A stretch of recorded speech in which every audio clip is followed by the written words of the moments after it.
Hi, it's me, Desai, and welcome na naman sa aking vlog. Kaka-out ko nga lang sa trabaho, pero hindi pa naman ako uuwi. Liliban lang naman ako sa tapat na mo, dahil bala ko magpunta ng supermarket. Kahapon pa kasi ako nag-crave ng noodles, and ngayon gustong-gusto ko na talagang kainin. Kaso nga lang, hindi ko sure kung may buldak noodles dito sa Robinson. Kahapon kasi nakapanood ako sa Facebook ng kumakain nito, tapos parang ang sarap-sarap niyang kumain. Hindi ko pa natitikman kung anong lasa ng buldak noodles, kaya curious ako sa lasa niya. Kaya for the hunting ang kalalabs nyo ngayon. Meron na nga ako nakita mga Korean noodles na naka-display dito, pero wala dun yung buldak na hinahanap ko. Kaya naman nagpaikot-ikot pa ako, kaso lang nahilo lang ako. So nagtanong na lang talaga ako para matapos na ang pagkahilo ko. At ayun nga, nadaanan ko na pala kanina yung istante ng mga Korean noodles, kaso nga lang hindi ko nilingon. Napakaraming ang Korean noodles dito, kaso wala dun yung hinahanap ko. And para hindi rin naman masayang ang pagpunta ko dito, ay naghanap na lang ako ng ibang Korean noodles. For the next time ko na lang talaga kakainin yung buldak noodles. For the pili nga ako ng Korean noodles, kaso hindi ko alam kung anong bibilhin ko. Tapos kamamahal pala ng isang piraso lang ng noodles na to. Papaurong na sana ako at hindi ko na lang gagawin yung vlog na to. Paano ba naman yung halaga kasi na isang noodles na to ay ilang piraso na ng pansit kanto? Kaso nga lang, hindi naman ako makaalis-alis dahil hinihila talaga nila ako. Gusto nila magpabili. Kaya sige na nga, minsan lang naman maging maluho. Ito na nga lang may lalagyan ng pinili ko para for the lagay na laang ako ng tubig na mainit mamaya. Stir fry noodles na nga lang kinuha ko kasi parang masarap siyang kainin. Kaso nga lang nung nasa counter na ako, bigla akong kinancel tong stir fry na to. Ano ba naman, ang mahal pala nung may lalagyan. Itatapon din naman pagkatapos kong kainan. Kaya naman ang kinuha ko na lang ay yung nasa pack. Maliwanag pa nga nung pumasok ako dito sa Robinson. Kaso nung lumabas ako, ito nga't madilim na. Pagdating ko nga sa amin, ay inilabas ko na yung pangmalakasang kulutuan ng noodles. Sinong may sabing pang tubig lang ang heater? Naglagay nga lang ako ng sapat na tubig, tapos pinakuluan ko muna. Habang inaantay ko nga kumulo ang tubig, ay tiningnan ko muna kung paano lutuin. May dalawang seasoning tong stir-fried noodles. Yung isa parang liquid at yung isa naman ay parang powder.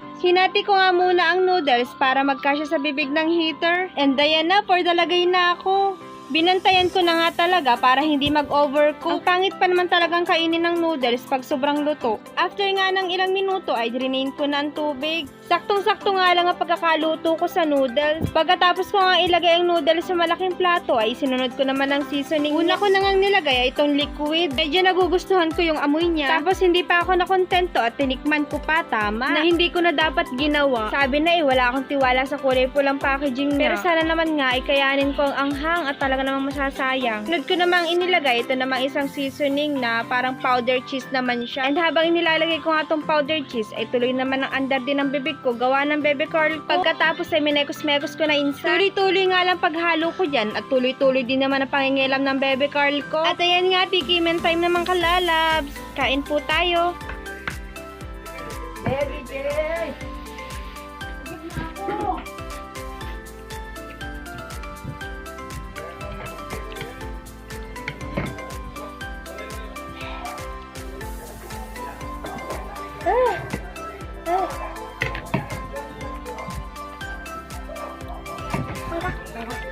Manang bakain dyan sa mangga. Ako. Bakit yung hilog? Adam. Hipan mo to, hipan. Hirap. Side dish. Salamat. Hipan niya pa, harap. Pa! Sarap. Ang hanga lang. Nama! Wala kong hindi mo maasali yan. Sorry naman! Ba? Okay? Hindi. Apa? No. Ay.